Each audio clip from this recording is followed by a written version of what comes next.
இன்றைக்கி லஞ்ச் பாக்ஸுக்கு cook with கோமாளி 6ல் சபானா செஞ்ச கீ ரைஸ், ப்ரான் கறி, பைனாப்பிள் கிரில் பண்ணது.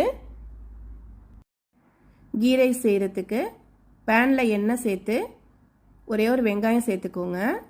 நல்லா ஃப்ரை பண்ணி எடுத்துக்கணும். முந்திரி பருப்பு 1 டேபிள் ஸ்பூன் சேர்த்து ஃப்ரை பண்ணி எடுத்துக்கோங்க. திராட்சையும் 1 டேபிள் ஸ்பூன் எடுத்து ஃப்ரை பண்ணி எடுத்துக்கணும். பேனில் 4 டேபிள் ஸ்பூன் நெய் சேர்த்துக்கணும். பட்டை, ஏலக்காய், கிராம்பு சேர்த்துக்கோங்க. ஒரு வெங்காயத்தை கட் பண்ணி சேர்த்துக்கணும். ஜீரக சம்பா அரிசி 1.5 கிளாஸ் எடுத்துருக்கேன். 10 நிமிஷம் ஊற வச்சு எடுத்துக்கணும். நெய்யில் லைட்டாக ஃப்ரை பண்ணி எடுத்துக்கோங்க. தேவையான அளவு உப்பு சேர்த்துக்கணும். 1 கிளாஸ்க்கு 1.5 கிளாஸ் நல்லா கொதிக்கிற தண்ணியை சேர்த்துக்கணும். பாதி லெமன் ஜூஸ் சேர்த்துக்கோங்க. தண்ணி கொஞ்சம் குறைஞ்சோன்னா மூடி வச்சு வேக விடணும். இடையில ஓப்பன் பண்ணி நல்லா மிக்ஸ் பண்ணி விட்டுக்கோங்க. திரும்ப மூடி வச்சுட்டு லாஸ்ட்டாக நெய் சேர்த்துக்கோங்க. வறுத்து வச்ச வெங்காயம், முந்திரி பருப்பு, திராட்சை சேர்த்துக்கோங்க. நல்லா மணக்க சூப்பராக ரெடி ஆயிருச்சு நெய் சோறு. அடுத்தது ப்ரான் கறி.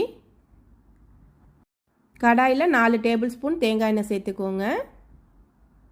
1/2 டீஸ்பூன் பெருஞ்சீரகம் சேர்த்துக்கணும். 4-5 சின்ன வெங்காயம் சேர்த்துக்கோங்க.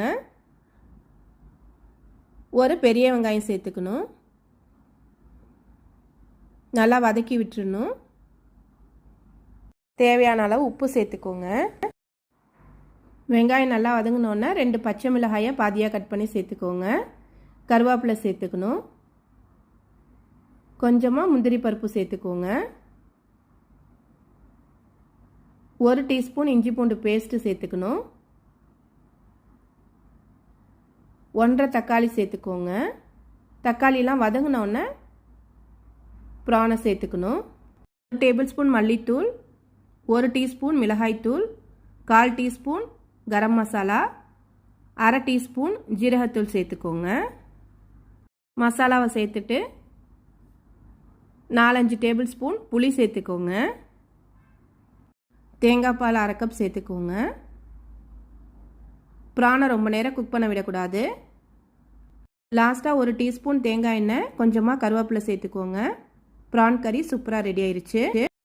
அடுத்தது பைனாப்பிள் கிரில் பண்ணுறதுக்கு ஜீரகத்தூள், மிளகாய்த்தூள், உப்பு, சுகர் சேர்த்துக்கணும். இந்த மசாலாவை பைனாப்பிளில் தடவி விட்டுக்கணும். பேனில் கொஞ்சமாக பட்டர் சேர்த்து கிரில் பண்ணி எடுத்துக்கோங்க. இந்த காம்பினேஷன் செம்ம டேஸ்ட்டாக இருக்கும். ட்ரை பண்ணி பாருங்கள்.